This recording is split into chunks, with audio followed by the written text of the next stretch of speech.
Dobry večer. Thank you, everyone, for joining us today at the American Center Program in Moscow. And I'm happy to note this is the 30th year of operations in Moscow. I'm Laura Kennedy. I'm a former career U.S. diplomat who spent much of her career working either in or on Russia or the former Soviet Union. And I'm also very pleased to note that along the way, my career and my life is intersected at points for over 50 years with the subject of our interview today, Darra Goldstein. So welcome, Darra. It's a thrill to see you, if not in person, online. It's great to be with you, Laura. Great. But let me tell our guests a little bit about Darra. She is the Russian literature Emerita professor at Williams College. But aside from her distinguished career in Russian literature teaching, and I may say a whole generation of students, many of whom went on to work in Russia, some as diplomats and other stuff. So she's really, one of the things I admire about our guest is the lifelong effect she's had on many of her students and readers. So in addition to literature, and we're going to get into this, I hope, Darra has published a number of books in the field of gastronomy, starting with her first one, which was called, in its second edition, A Taste of Russia. But when it was first published, it was À la Russe in 1983. And I'm happy to say I have that original copy from Darra. And a number of other books on Georgian cuisine. This is the most recent, the second edition of the Georgian Feast. And then another favorite, Beyond the North Wind, about, focusing on Russia's heartland. And then in addition to the many books that she's published both on literature, food, crafts, houses, art, you name it. Darra also founded, I think about 20 years ago, the journal Gastronomica, which is really a seminal look at the role of food in culture and society. So here's just one copy of that. This is, I think, about, 18 years old. I've got a stack of those too. Anyhow, so I'm really delighted to have this world-renowned expert with us today. And one procedural note to our audience, after Darra and I have had a chance to talk and ask questions and that I will pose to her, we'd like to hear your questions. So I would invite you now to go ahead and start entering your questions in chat. We'll get to them later, but please feel free to start entering them now on whatever platform you are using. So let me go back now to earlier days. I think I mentioned that Darra and I first knew each other as classmates at Vassar College. And since today is the last day of Women's History Month, I will note that this is the oldest, the first women's college in the United States. Okay, so I took one course on the Russian novel. That was it for me as an undergraduate. Darra was majored in Russian literature. But tell us, Darra, how you went from studying the language, the grammar, and then, of course, the great literature, from that to the study of food.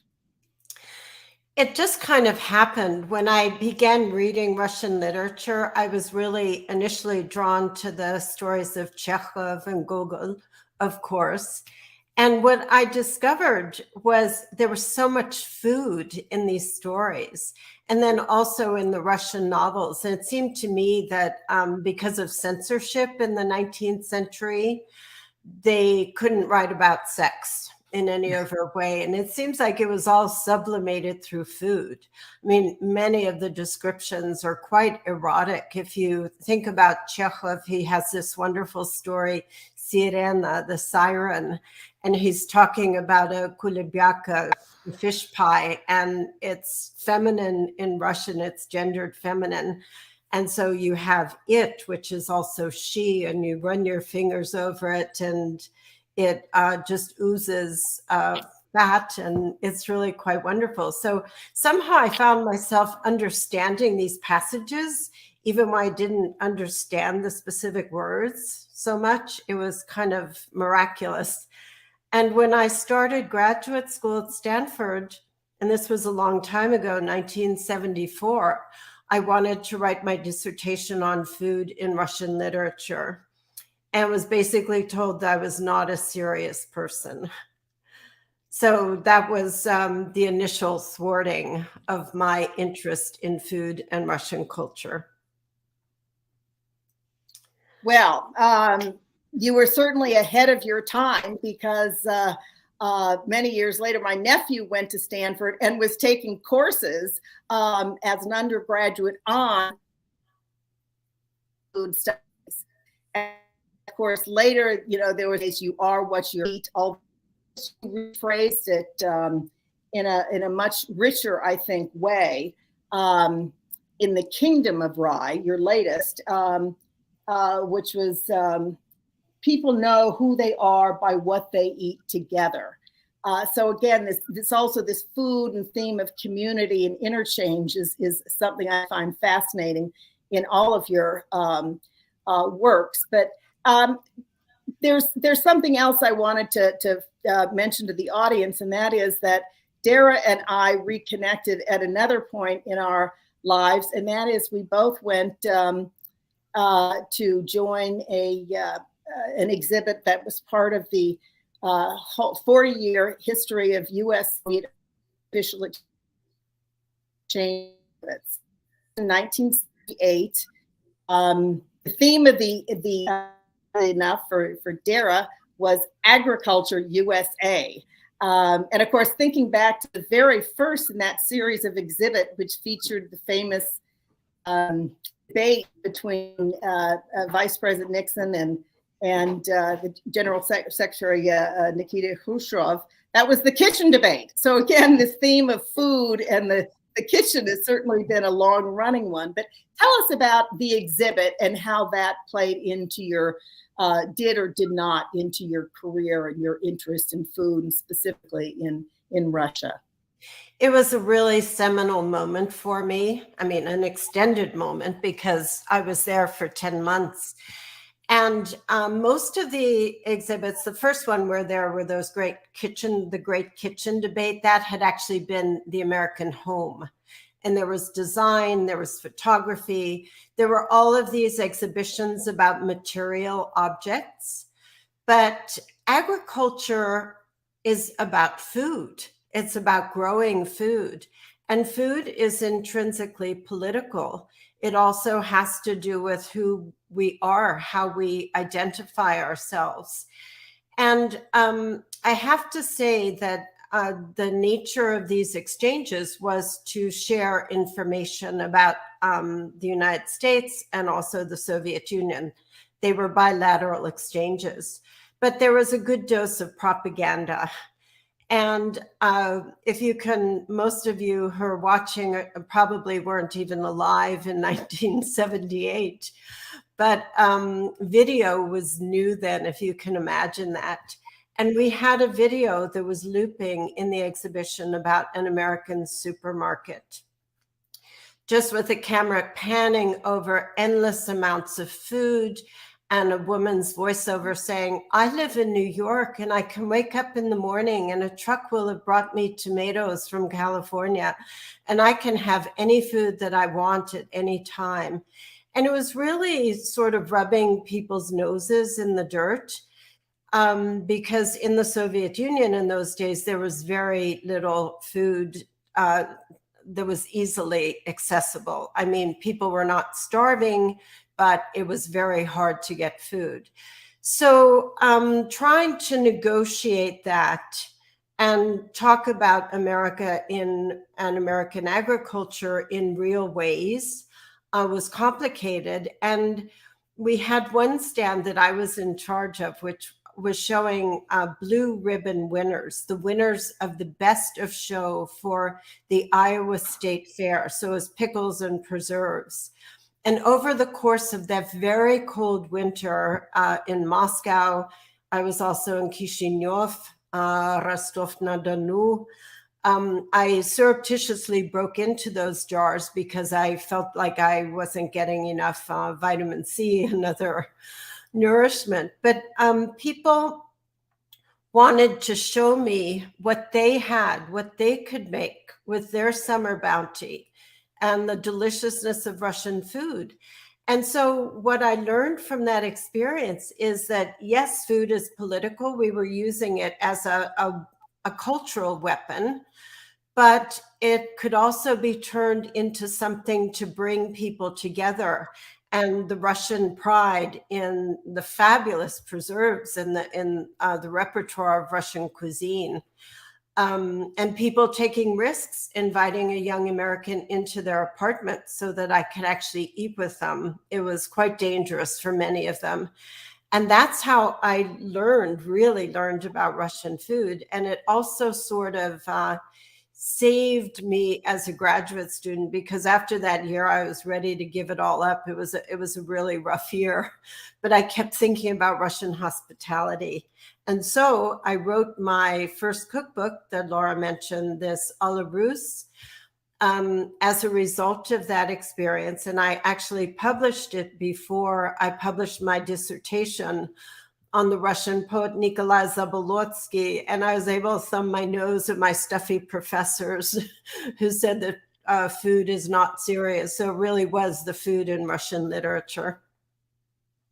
Well, it's really a wonderful book, and your comments, Darra, take me back to those days of the exhibits. And I might just mention that the Foreign Service Journal of the Department of State is running a series of essays on those exhibits with the Soviet Union in our May issue, in which our former ambassador to Russia, John Byerly, will have one of the essays. It certainly left a very seminal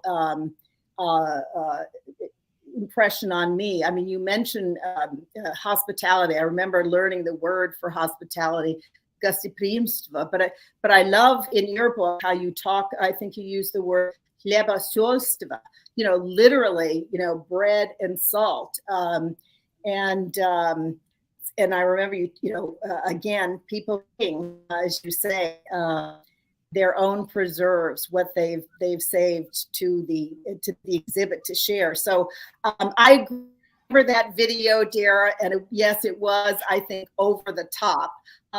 But I loved some of the things like the preserves, the canning that done by American housewives. I mean, because it was a real point of commonality. And as you say, it encouraged, our visitors to these things to share their own.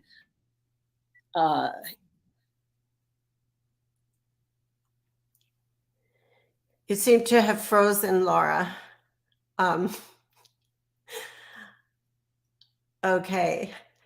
So I, over the years, kept going back to the Soviet Union, doing further research.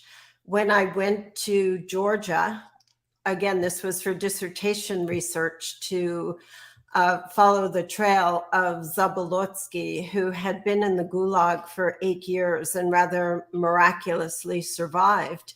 But then he went to Tbilisi because he wasn't allowed to settle in Moscow again.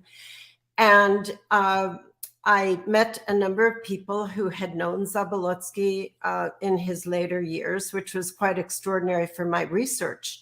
But I also tasted Georgian food for the first time, and it just blew me away. It's a completely different cuisine from Russian, but I also began seeing Russia writ large. So the Russian Empire and all of the different constituent states that made up the Soviet Union and their distinctive cuisines, and seeing those influences and how they were assimilated into Russian cuisine and becoming very much a part of it. I don't think I would have survived my student years studying in Russia without chebureki, which are Tatar meat pies, or without pelmeni, which came from the Urals in Siberia, chicken tabaka from Georgia. There are all kinds of foods that are now part of a more standard Russian repertoire.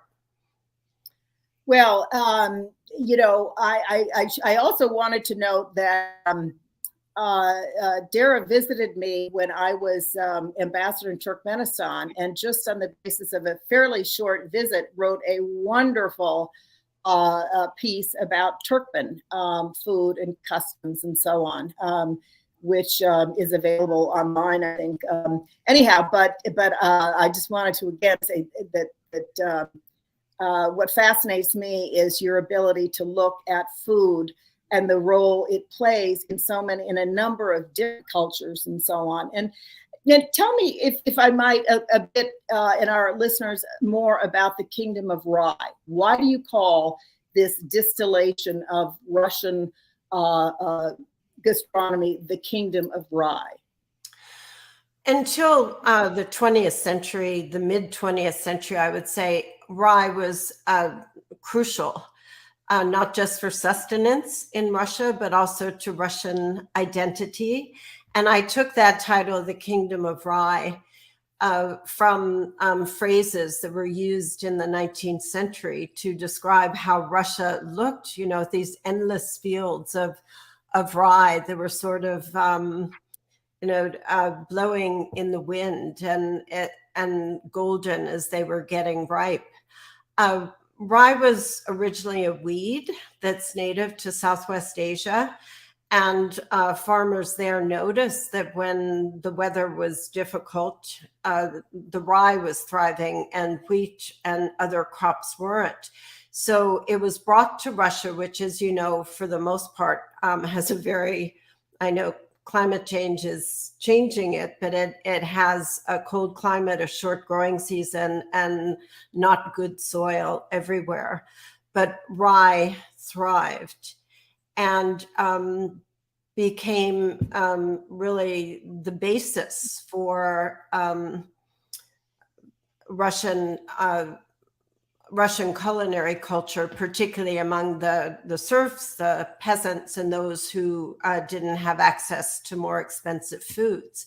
So you have very basic foods like the loaf of Russian rye bread that is lacto-fermented, meaning that you have a starter that originally captured natural yeast. Now, you know, commercial yeast is used, but it provides what we now call probiotics because of the fermentation that takes place. And so it's a very healthy loaf. Rye also has a chemical structure that means that starches don't break down as quickly as those in wheat. And therefore, if you're a peasant working out in the fields and you need that feeling of being full, rye will keep you full longer. It was a no-waste culture. We talk a lot about food waste today. You take the rye bread, and if it is getting stale, you allow it to get stale. Then you add some liquid to it, some water. You allow it to ferment overnight. Then you can add a little bit of honey, and then you can have kvass, which is a really ancient and very distinctive Russian drink. So if in English we say, you know, he lives from hand to mouth, you know, he doesn't have enough money really to survive. It's from bread to kvass in Russian, because you take these products and you see them through this beautiful cycle, and then you can take the mash that you have made the kvass from and turn that into a starter for more bread. So it's a kind of eternal circle. Yeah. You know, one of the things I also, and this goes back to, I think, to your earlier book on Beyond the North Wind, where you talk about one of your goals being to discover the benefit of austerity rather than the limitations, how a harsh climate, poor soil, and limited availability of food can foster actually an astonishing complex cuisine. So speak a little bit more, if you can, about the role of, say, geography and these constraints and how it actually led to a richness of Russian food and perhaps in the mores of daily life among the Russian heartland.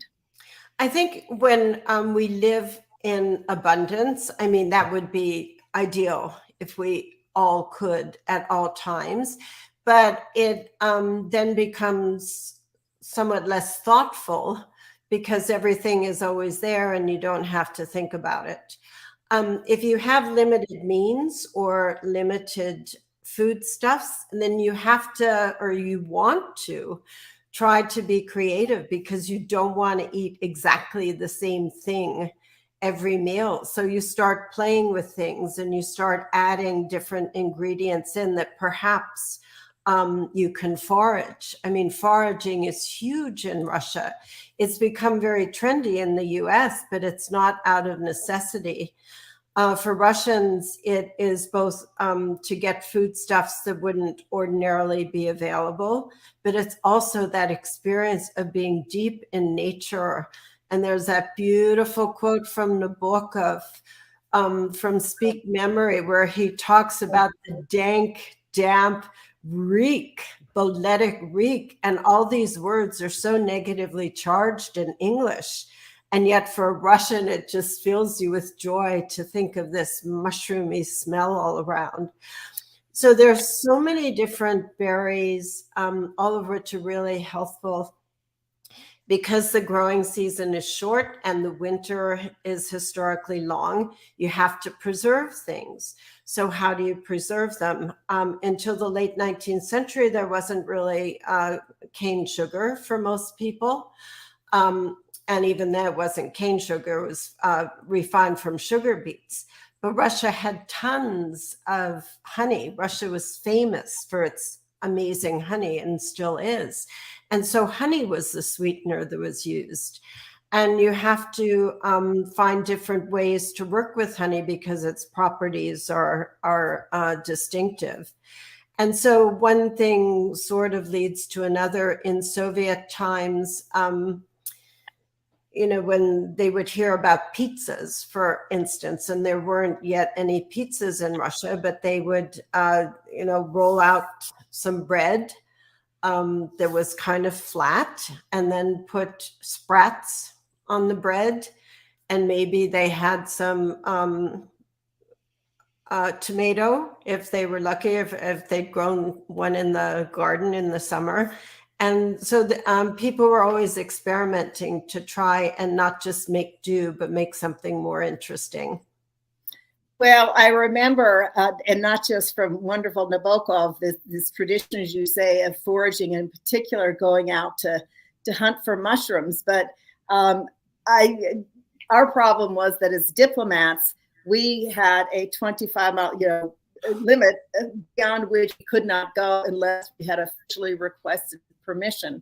And so we really had to depend on the kindness of our friends who would share their bounty with us, because we could not go join them for these magical trips out to the forests around the city. But again, I mean, you've written, and not just in your books, but in your programs, about the whole curing and preserving, and how those long winters and short growing season made this particularly important in the Russian context. Yeah, and I just want to add, one of the spectacular things about traditional Russian cuisine is the Russian stove.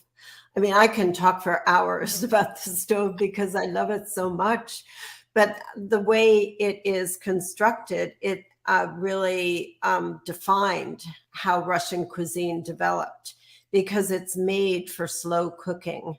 You fire this masonry stove. It's like, today's pizza ovens, except much larger, because it was also meant for heating the space of the cottage or another dwelling. It was very hot. You put the bread in, or the pies, and Russian pies, as we know, are really glorious. And then the temperature gradually diminishes. And as it diminishes, then you would put in things like, the grains, buckwheat or barley or millet, and you would do these in a earthenware or a cast iron vessel, so that the heat really makes the flavors mellow. I mean, if you make buckwheat kasha on the stovetop, it's not going to taste nearly as good. And then you can culture dairy, the prostokvasha or the rязенka, or any of these things when the temperature is quite low. You can dry herbs. And so the entire process is one of slow cooking. Well, I also remember, you talking about the ancient practices and how, Russians were making oat milk 1,000 years before it became trendy in Brooklyn. So I just, as I say, I've really enjoyed going back to read some of your old books, and then the latest, this wonderful Kingdom of Rye, which I must say, although I love all your books, is my favorite, because I enjoy reading more about food than actually cooking. I'm just not, like you, much of a cook.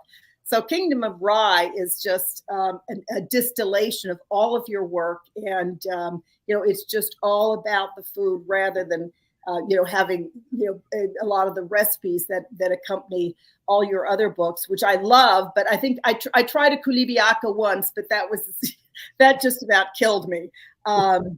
But I wanted to, and we can come back to some of the wonderful books, but to switch a little bit to another aspect of your amazing career that had particular resonance to me as a career diplomat, and that was the work you did with the Council of Europe in terms of exploring the role of food to promote tolerance and diversity, for example. I mean, obviously, as a diplomat, I've seen how food can be the subject of diplomacy, whether negotiating, trade and agriculture, or providing food assistance, or, food as a weapon of war. But aside from food as a subject, I guess I've thought of it more as a medium, as a facilitator of diplomacy. So I won't bore the guests, but I can think about many times that literally it was that sitting down over a meal. That was where the really key conversations would take place. But anyhow, let's tell us about the work you did for the Council of Europe and the role that you think that food can play in bringing people together. Yeah, it was very idealistic. This was back in 2005. And the impetus for it was to mark the 50th anniversary of the signing of the European Cultural Convention, which involved 50 different countries in Europe, including Russia. And we decided to create a volume in which each country would write a short essay about the country's identity through food. Like, how do you see yourself? Who are you? And what role does food play? And it was really interesting how countries decided to present themselves. I say it was idealistic because we had this global, or at least European global vision. And we thought, yes, this will bring everyone together. If you think about the word companion in English, it comes from the Latin and it means with bread. As you just mentioned, sitting down at the table, once you've broken bread with someone, then you have a connection. In some cultures, some Arab cultures, for instance, once you have done that, then that person can no longer be your actual enemy. You might feel enmity, but you can't then kill the person. So the problem that arose, though, was that no matter how well-intentioned grassroots movements are, and people on the ground are, and people in general are, because I think people in general are well-intentioned, if at the level of government there isn't policy made to affect political change, then you can't fully succeed. And it might sound trivial in the telling, but one of the problems we ran into was between Armenia and Azerbaijan, because Armenia's essay was written by someone who had a PhD in anthropology. It was really very well researched, and I don't remember how many pages it covered, but it was quite substantive. And the one from Azerbaijan was more of an overview from a culinary perspective, but it didn't quite have the depth. And that was just, a choice they made on who was going to write the essay. And we weren't making a judgment values, but they made a formal protest to the Council of Europe that we were favoring Armenia instead of Azerbaijan, and that Armenian food wasn't really Armenian, it was Azeri to begin with. And so there was this diplomatic kerfuffle, which we see, in other culinary cultures throughout the world, getting the UNESCO seal that, this belongs to us and not to someone else. So it really is a beautiful idea, but I don't know ultimately how far it can go. And I hate to say that, but realistically, okay, we shouldn't stop trying.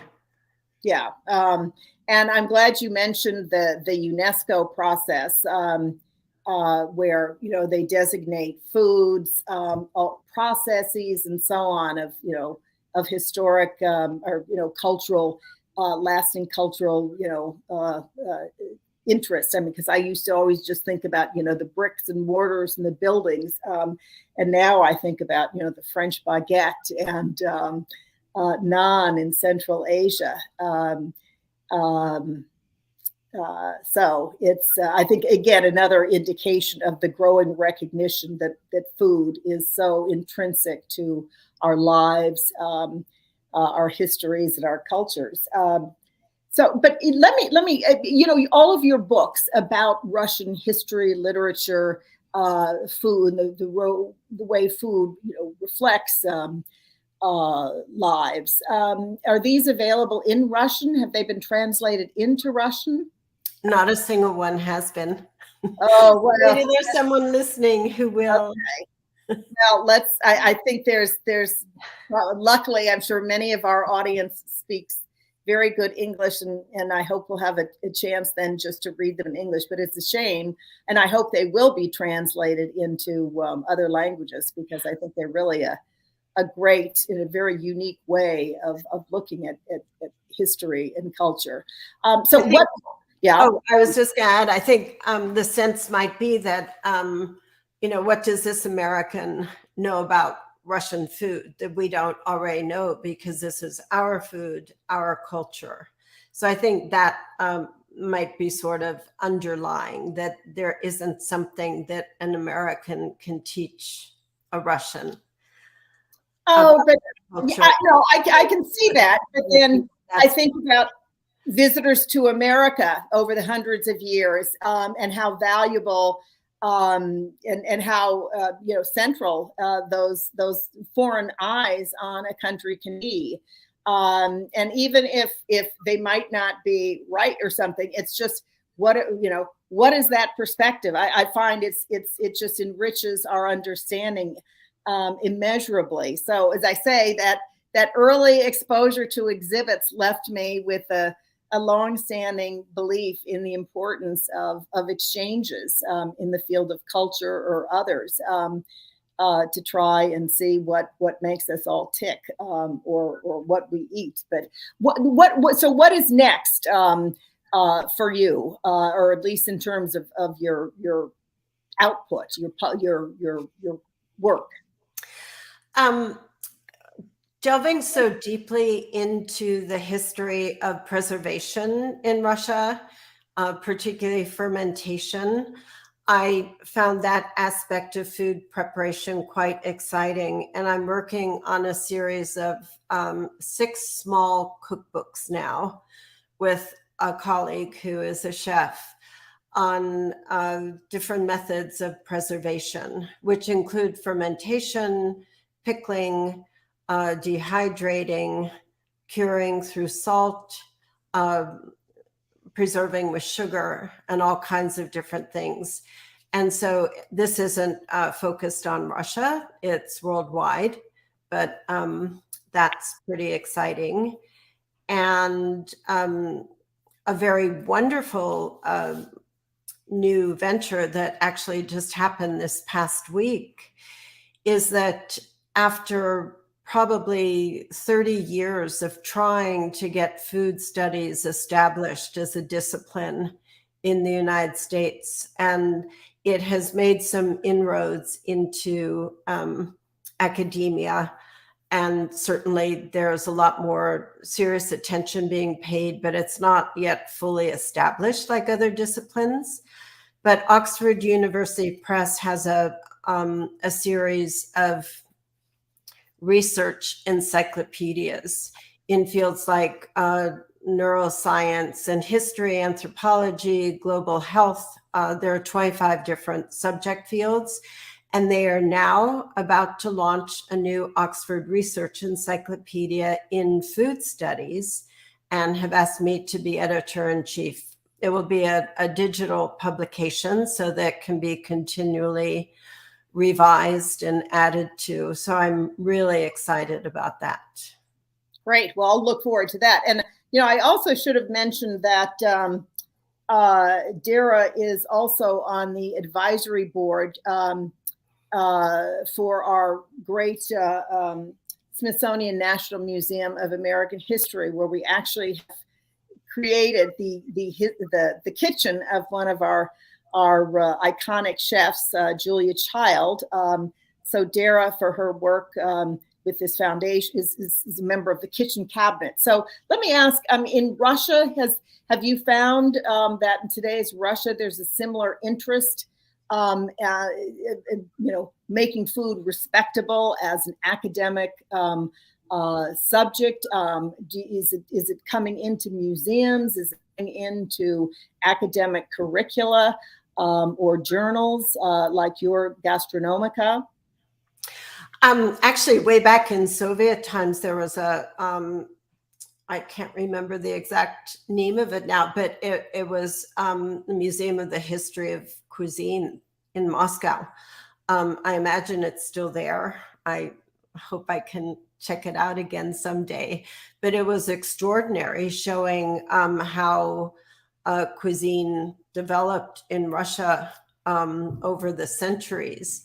There have been a lot of really wonderful scholarly books published looking into the history of Russian cuisine, both in terms of recipe books, trying to go back to ancient ways and overcome that 70-year period of Soviet rule, when even cookbooks like Molokhovets's Great Gift to Young Housewives from the 19th century was pretty much unavailable to people.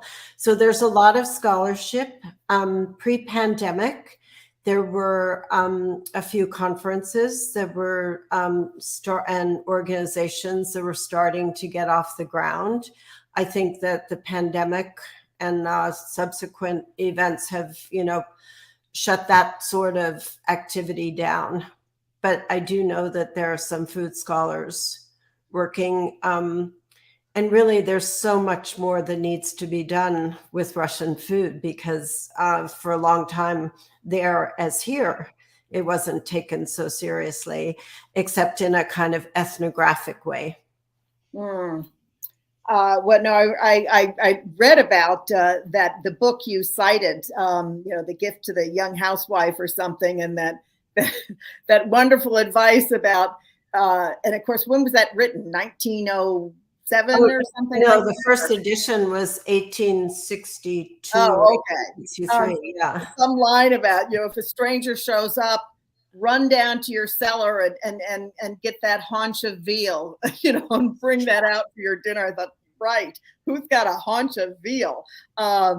But still, a wonderful look into history and different groups of society. One of the other things that I've appreciated too is the way you've been able to visit and engage with Russians who've been so interested in going back to their culinary traditions and so on.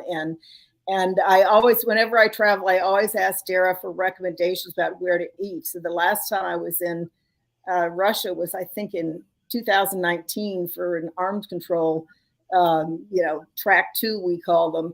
And so Darra sent us to, was it Lavka? Lavka, yeah. A wonderful restaurant that sort of, again, this artisanal, farm to table. And in all the years I've been in Russia in the old days or now, and had some pretty fancy, meals, this was the best I'd ever had. I mean, precisely because I think there was this effort to, what is the essence? And the love and the care, and also treating the customer like a real person rather than as it was so often in the old Soviet days, an object of derision. Anyhow, so that I hope that's still open. It was really a lovely meal with these traditional, as you described, the methods of food preparation. Yeah, I have very exciting experience there, because I had been reading about this 16th century loaf of bread called a kalach. And what made it special, well, there were two things that made it special. One, it was made with wheat as opposed to rye. So it was a bread for the elite, but it was also sort of purse shaped. So it had a thin, like a handle, and then it had the body of it. So you had a crusty part and also one with a softer crumb. And hawkers could actually, sling them over their arms as they went through the streets selling them. And I don't know, it just felt magical to me, like a purse-shaped bread. And when I went to Lavka, they had recreated it. Now, there's no way of knowing whether it tasted like that in the 16th century. Obviously, the flour was milled differently, and it was different kinds of wheat, no doubt. But just the fact that they had researched it, recreated it, it was an exciting moment for me. Okay, well, let me now turn to a questioner that has come in. And Darra, they thank you very much for a very interesting conversation. And they ask, what is your favorite Russian food?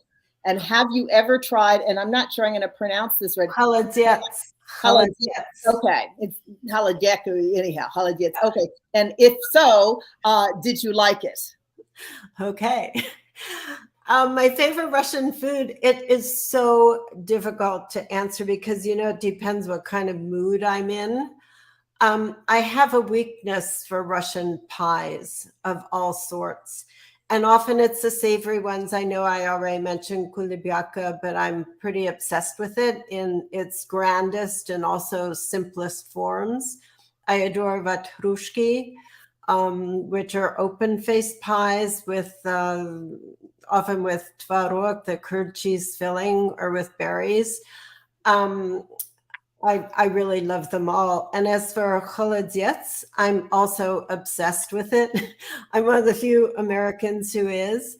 I would have my students over for Russian meal, and I would always make them try it. And they're like, ooh, pig's feet or calf's feet, or sometimes I would do, more of a basic aspect with fish because that didn't scare them as much. I think it's fantastic.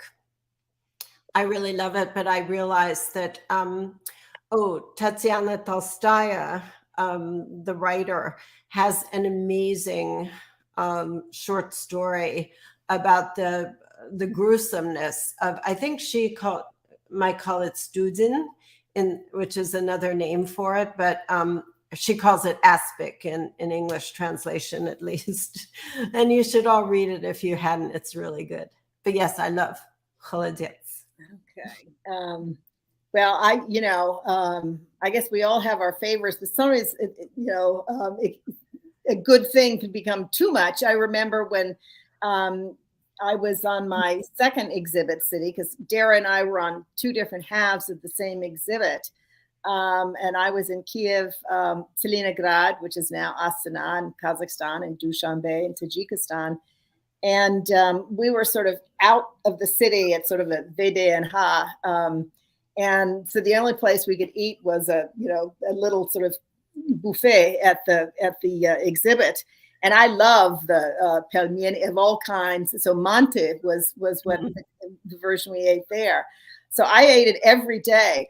But by the second month, I must say, I felt as if I never saw another mante, it would be okay. So, but after a while, it all came back, and I still love pelmeni and mante, but it could be a little restricted in terms of what was available. Anyhow, so there's another question here. Okay. Yes. Thank you so much for your interest in our culture and kind words. What 19th century dishes have you tried, and which do you think could be cooked today? Okay. So I think I've tried most of them. My first cookbook really focused on Russian haute cuisine, which is to say the French-influenced dishes of the late 19th century that were eaten by the gentry, by the aristocracy. I have come full circle. My latest cookbook looked at the most basic Russian foods that were eaten and are eaten by the people, and I stayed away from anything with even a whiff of the French. But I think all of them can be made today. The big question is, do you have a kitchen staff? Do you have a lot of serfs who can do all the chopping and the preparation and the serving? So one that comes to mind is Goryevskaya kasha, Goryev kasha, which is basically cream of wheat, mannaya kasha, that is cooked with milk. It's very rich, made into rather thick pudding, and layered with candied fruits that you have very carefully candied, or sometimes they're brandied. And then in between each layer, you have taken some milk that you put into a Russian stove and you bake. So to make varenets, which is another wonderful Russian dairy product, but you skim the skin off of that and it's caramelized, and I'm starting to salivate just thinking about it, and you layer it in the layers of cream of wheat. And it's this glorious pudding, but it takes hours and hours to make.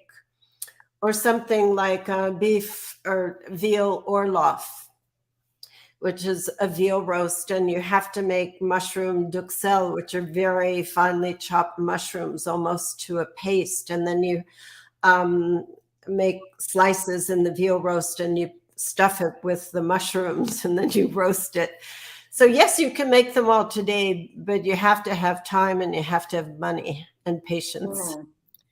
If I might, thinking about the 19th century, Darra, I don't know if you remember, or our younger viewers and listeners, the old Gastronomica #1 in Moscow, which was the fabulous Yeliseevs. I mean, so they didn't have much of an offering, but the store itself, I thought, was so elegant, such a wonderful throwback. So I raised it because I hope it's still there today. Yes, it was in danger. Actually, the one in Petersburg, which was the original one, was in danger of being closed. And I think it was 2021 I might be off by a year, but I think it was 2021. And then at the last minute, the city government declared it a cultural monument. Oh, good, And good. yeah, okay. that's the latest that I know. Darra, I have a comment for you now, which is, again, to thank you for an interesting discussion and to note that there is a great conference on food habits in different cultures at the Faculty of Foreign Languages at MGU, Moscow State University. Wonderful. And I spent 10 months in a dormitory at MGU, so it's my old stomping grounds. Yes. With the communal kitchens there and the cockroaches. A different era. But yeah, we have, another comment, which is noting that Italian food is all about pasta and pizza. Mexican food is always spicy, although you were just in Mexico, I know. Do you have any stereotypes about Russian cuisine when you first traveled to Russia? And in your opinion, what are the most common stereotypes about American cuisine? It's a great question. So when I first went to Russia, which was the Soviet Union, there were two competing stereotypes. One was this glorious Russia of caviar and champagne, and just really exquisite elite food. And I guess also blini could be in that category. And then it was the Soviet stodgy potatoes, even though, as I discovered in my research, potatoes weren't widely planted in Russia until the mid-19th century. So they're not even that old there, because the peasants were afraid of them because they grew underground and had eyes, and therefore they're associated with the devil. So those were the stereotypes. What I try to convey to audiences when I speak to them about Russian food is really the complexity of Russian cuisine, and what underlies it all is this love of the sour that you find in all of the, the sourdough bread, the fermented foods, the soups like rasolnik, where you take the pickle brine and you put it into the soup. So I think that is, I hope, counteracting the stereotype that it is all stodgy food. As for American, I think the stereotype is somewhat accurate, that it is a country where fast food is overeaten, I was going to say, but enjoyed to the detriment of the national health. But American regional cuisine is fantastic once you start digging into it. Yeah, that's interesting to talk about the fast food, because you do talk about, in one of your books, I forget which one, the advent of McDonald's. And aside from what it may have tasted like, it was revolutionary in the sense that the customer, compared to the previous days, was central. And if it was on the menu, you were going to get it. So in terms of service, it had made quite an impact. It was phenomenal, and it was clean. And it also, when McDonald's first started in, it was still the Soviet Union, so it was late 1990, they were importing about 80% of the food that they were serving. And by the time McDonald's pulled out last year, they were only importing a fraction, because they had taught Russian purveyors and farmers and distributors how to work in that kind of system of fast food outlets. And so there was a lot of knowledge that was gleaned, even if you sort of don't like the fast food global phenomenon, it did do some good things. Okay. Restaurants. Have you visited fancy Soviet Russian restaurants? Have you heard of such restaurants like Aragvi? I think we discussed that already, which was certainly my first meal out in Moscow. Yar and Zolotoy Kolos, if I got that right. Yeah, well, in Soviet times, there were very few. So Aragvi, the Georgian restaurant in Moscow, was the place to go. There were a couple of other fancy restaurants, but the food wasn't nearly as good. They redid Aragvi in, I think, 2017 and took all of the character out of it. It's just not a beautiful place, and the food is no longer so good. It's quite heartbreaking. What I did try on more recent trips were new Russian restaurants that were newly created and trying to do a kind of new Russian cuisine on the order of, say, New Nordic. So using a lot of indigenous ingredients, presenting them in a more international style that can be understood by people from outside of Russia. And that was really exciting to me. Okay. Darra, one of our audience asks, what do you think is the role of food in present day communities in Russia? How has it changed compared to that in the literature that you have read and studied? Mm-hmm. So I haven't been to Russia for a few years now for obvious reasons, but I believe really strongly that what is at the core of who the Russians are within their communities, it's sharing of what people have.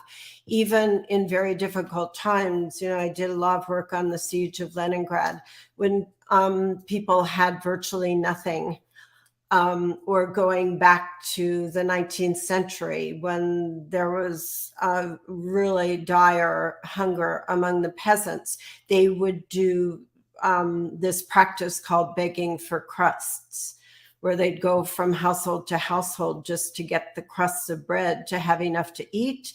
And they always knew that the tides could turn, circumstances could change, and then people would help them. So I think that even though I can't speak to the actual moment, that idea of sharing still underlies community in Russia when food is involved, and people are still using their dacha gardens, growing their own produce for a sense of security and not just for the pleasure of the taste that they get. And I hope that will continue. Yeah. Okay. I mean, Darra, I could not agree with you more. I mean, you've talked about the hospitality that was shown to us, as exhibit guides when you were a student there. And I must say, when I was there as a diplomat during, the Cold War or days, and we did not socialize with the Ministry of Foreign Affairs. It was just business, and you had to get, difficult to get appointments. But there was always amongst people that we met the willingness to, and it was frowned on in those days, to have you over, to crowd in the kitchens, to share everything they got, even though I mean, it was heartbreaking that they spend maybe a month's salary on this lavish spread. But I really, it's the, the hospitality, sharing. It's so fundamental. Is what I remember so well on a people to people level. So let's see. Well, it looks like we are out of time. We have a final question. If there's a final question, I'm happy if you don't mind, Darra. Let's see. But okay. This is a tough one. What is your favorite Russian writer? So many to make these researches, and which of them is the most attractive in this respect?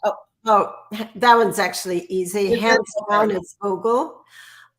You have to read his Old World landowners, the Starosyetskie Pomeshchiki. It is a long, short story, and it is just chock-a-block full of food and individual foods and just this love of food and love of serving. And it is fantastic. Chekhov, as I mentioned, is really good. Those would be the standout ones, but if you're like me and sort of obsessively looking for food in Russian literature, you can find it in almost every book. There's a great scene in Master and Margarita that I adore, you know, where the sturgeon is stolen from the restaurant of the Writers Union. So yeah, just keep reading and keep your eye out for food. I could do it with a butter-drenched blini right now. Anyhow, Darra, thank you so much for sharing a lifetime of research and love of the subject with our audience today. And I'll look forward to your next book. But keep reading and eating, everybody. Yeah. Darra, any last words? Oh, I just want to thank all of you who are listening for being here. I wish I could see you in person. And it's been a real pleasure to be with you too, Laura. So thank you so much. And thank you to the American Center for inviting us. Yes. Thank you.